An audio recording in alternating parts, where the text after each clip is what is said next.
Si parla da anni di leadership e fioccano corsi di ogni tipo, spesso importati dagli Stati Uniti e tutti finalizzati a migliorare lo stile della leadership stessa, spesso col fine ultimo di incrementare la performance del gruppo e quindi ottenere più utili. Se mi segui da un po' e magari hai letto il mio primo saggio manuale per relazioni fondamentali, probabilmente hai fatto tuo il concetto di cos'è una relazione fondamentale, che John Cacioppo, uno dei pionieri delle neuroscienze sociali, morto nel 2018 dopo averci regalato delle vere e proprie perle in questo campo, definì come le relazioni con le persone con le quali passiamo più tempo.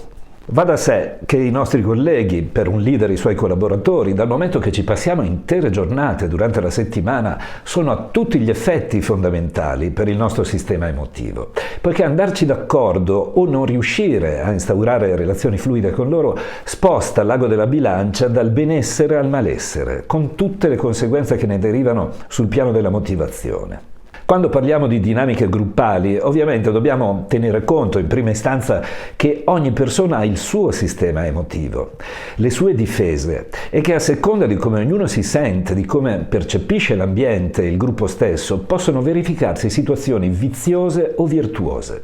C'è una bellissima storiella di Arthur Schopenhauer che narra di un gruppo di porcospini che aveva freddo a causa dell'inverno rigido. Per scaldarsi decisero di stringersi gli uni agli altri, ma questo era doloroso a causa degli aculei e quindi dopo ogni tentativo di avvicinamento si allontanavano di nuovo, finendo per essere sballottati tra due disagi differenti, il freddo da una parte e il dolore delle punture dall'altra. Alla fine capirono che dovevano stare a una certa distanza, né troppo lontano per non sentire freddo, né troppo vicino per evitare di ferirsi. Come un porcospino, ognuno di noi può essere portatore di piacere e di dolore, di agio o disagio nell'interazione con gli altri.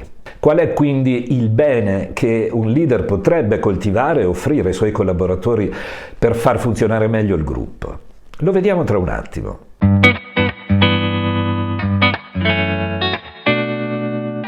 Uno degli autori e consulenti che amo di più sul tema della leadership è Edgar Schein, massimo esperto mondiale di psicologia sociale e delle organizzazioni. In tutti i saggi che ha scritto, il perno su cui si dipanano i suoi suggerimenti è quello dell'umiltà, intesa come dimensione personale immancabile per far funzionare al meglio qualsiasi collaborazione e favorire la comprensione delle diversità e delle complessità insite in ogni rapporto umano. In un'epoca intrisa di egocentrismo come quella che stiamo vivendo, possiamo considerarlo un Don Chisciotte che combatte contro i mulini a vento, dal momento che chi come me si trova spesso a fare formazione in azienda si accorge che l'umiltà è troppo spesso assente nella figura del leader. È sintomatico, per fare un esempio, che 9 aziende su 10 decidano di verticalizzare i moduli di formazione relazionale sui soli collaboratori, senza che in aula si presentino o seguano le lezioni i vari manager di reparto, i titolari d'azienda, a quanto pare troppo impegnati oppure convinti di non avere nulla da imparare su questi temi.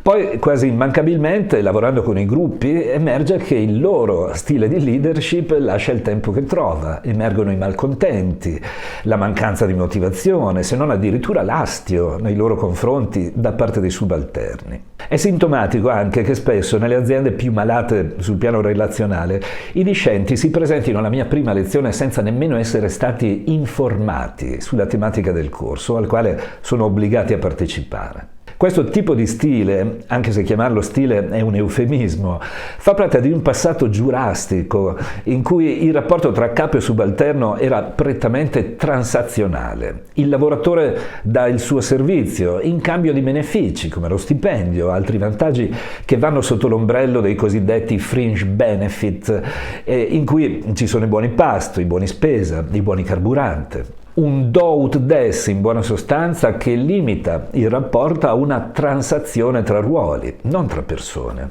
In questi contesti le persone si trovano come i porcospini troppo distanti tra loro a patire il freddo sul piano emotivo e spesso la motivazione del collaboratore è estrinseca, ovvero lo porta a fare il minimo indispensabile, a timbrare il famigerato cartellino per dovere, non per passione, per avere in cambio vantaggi economici. A mio avviso è un atteggiamento atteggiamento autolesionistico per le aziende. Infatti in questi scenari si verifica spesso un notevole tasso di ricambio del personale, proprio per la mancata motivazione intrinseca, per l'assenza di un senso che vada al di là della semplice transazione economica, per la scarsa o totalmente assente passione che il collaboratore sperimenta quotidianamente, sentendosi un mero ingranaggio di qualcosa di più grande che non si fa mai conoscere del tutto.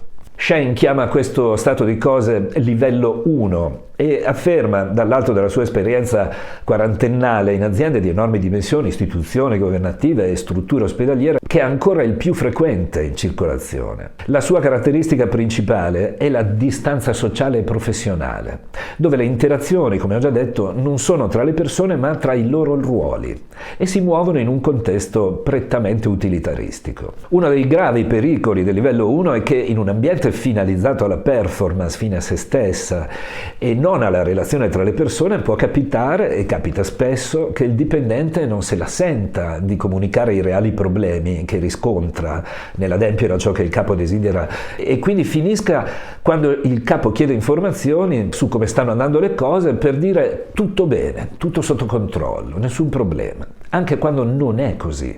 Ma la vita ci insegna che i nodi vengono sempre al pettine, anche per chi è calvo come me. La cosa disarmante è che esiste anche un livello, per fortuna meno frequente, che Shane chiama livello -1, una dimensione in cui la continua dominazione, la coercizione dei collaboratori si sposta su un piano ancora più impersonale e quando le cose vanno bene vengono messi in luce i manager divi, quando vanno male si cercano capri espiatori e la colpa ricade sempre su qualcuno più in basso nella scala gerarchica. Il livello -1 è al suo estremo la dimensione padrone-schiavo, che troviamo in rapporti come quello tra alcune guardie carcerarie e i prigionieri, tra gli operatori sanitari e i degenti di certe case di riposo, tra il caporalato e i raccoglitori di pomodoro senza permesso di soggiorno, ma anche in numerose aziende che spremono fino all'osso le risorse umane quando queste ultime non hanno la possibilità di ribellarsi. La buona notizia è che è possibile e altamente consigliabile instaurare rapporti di livello 2, secondo Shane, ovvero relazioni tra persone. A questo livello si passa dal vedere l'altro come un mero ruolo, come un individuo parziale, senza caratteristiche peculiari, che deve essere tenuto a distanza professionale, a vederlo come una persona, ad accogliere la sua soggettività di essere umano e a instaurare un rapporto più personale. Un manager che riesce a fare questo salto di qualità o che ha già dentro di sé questo stile naturale riesce a raggiungere una coesione gruppale impossibile altrimenti, perché minimizza la subordinazione, accende il desiderio intimo di ogni collaboratore di dare il suo meglio per raggiungere gli obiettivi del gruppo. Shane chiama questa modalità personizzazione e consiste proprio nella costruzione di relazioni che vanno al di là del ruolo ricoperto e si spingono a considerare ogni persona nella sua interezza. Non è per nulla facile personizzare oggi, in un mondo che tende a spingerci il più lontano possibile gli uni dagli altri, dove il collega prende sempre più le sembianze di un competitor, di un antagonista di cui non fidarsi, e il mantra del lavoro di gruppo troppo spesso diventa morte tua, vita mia, anche se è nascosto da sorrisi di circostanza e buona educazione al distributore del caffè. Non è per nulla facile, ma è possibile. A mio modo di vedere sfiora l'eroismo proprio perché è controtendenza. La qualità di un gruppo non dipende solamente dai singoli individui che lo compongono, ma dal leader che lo guida. Mi è sempre piaciuto andare alla radice delle parole e trovo molto interessante cogliere da cosa deriva la parola leadership. Viene dal verbo inglese to lead, che ha vari significati. Nell'inglese antico stava a indicare aprire la via, indicare il percorso. Oggi generalmente viene tradotto con condurre, quindi con l'essere in cammino alla testa di un gruppo. Si tratta di un verbo d'azione. Indica movimento, non posizione statica, come viene purtroppo interpretato da quei capi che ambiscono solamente alla poltrona, al podio, al pulpito, al palcoscenico o in politica a farsi applaudire dalle piazze promettendo cose che una volta seduti sulla poltrona non ricordano nemmeno di avere promesso. Ma volendo approfondire l'etimo, arriviamo anche a una certa corrispondenza con il verbo to learn, che significa imparare, scoprire. Leadership quindi è anzitutto sapere come condurre, scoprendolo ogni giorno, giorno per giorno, ma sempre in un movimento, mai nella staticità del ruolo fine a se stesso. Per questo è il leader che può, se lo desidera, condurre il gruppo verso il livello 2, perché è dimostrato che i gruppi di livello 2 funzionano meglio sulla lunga distanza. Le più grandi innovazioni, quelle che in maniera quasi fiabesca sono iniziate tra pochi giovani amici nei garage dei genitori, sono nate sul livello 2. Le start-up più virtuose, al tempo stesso sostenibili, non possono prescindere dal livello 2, che è anche quello più desiderato dalle nuove generazioni. Il fenomeno delle dimissioni volontarie, che ha raggiunto la quota di quasi 2 milioni di persone dopo la pandemia del Covid, sembra sia dovuto all'assenza o alla ridottissima dimensione di relazioni di livello 2 nelle aziende. Non solo i giovani, ma anche persone di una certa età sono stanche di sentirsi ingranaggi isolati e desiderano essere viste come persone per essere motivate. Ma come si può provare a personizzare? Lo si può fare spostando le domande dal mero panorama professionale a quello personale, ovviamente calibrando il tiro per non essere invadenti.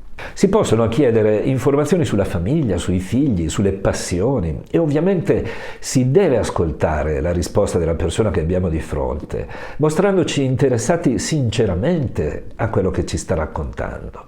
Il punto più importante è proprio questo: dovremmo entrare veramente nell'ottica di essere interessati all'altro, perché se fingiamo di esserlo, al 99% l'altro lo percepisce e l'effetto che otteniamo è quello di una maggiore distanza.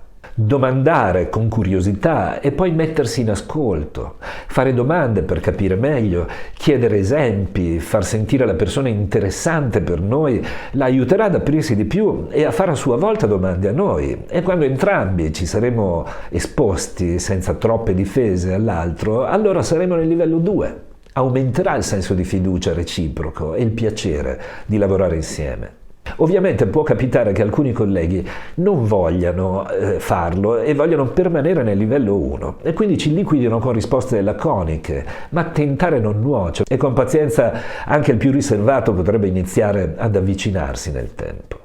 È questo il modo migliore per costruire rapporti basati sulla fiducia e se ci pensi lo hai già sperimentato nelle amicizie o nella relazione di coppia che funziona bene, lo spero per te. Molte persone, quando espongo queste considerazioni, ribattono con vari sì però. Sì però ci ho provato e ho trovato muri, sì però non voglio essere invadente, sì però nell'azienda dove lavoro non lo fa nessuno. Prova a cambiare formula e a sostituire il sì però con un meraviglioso perché no. Alla prossima e buon cammino.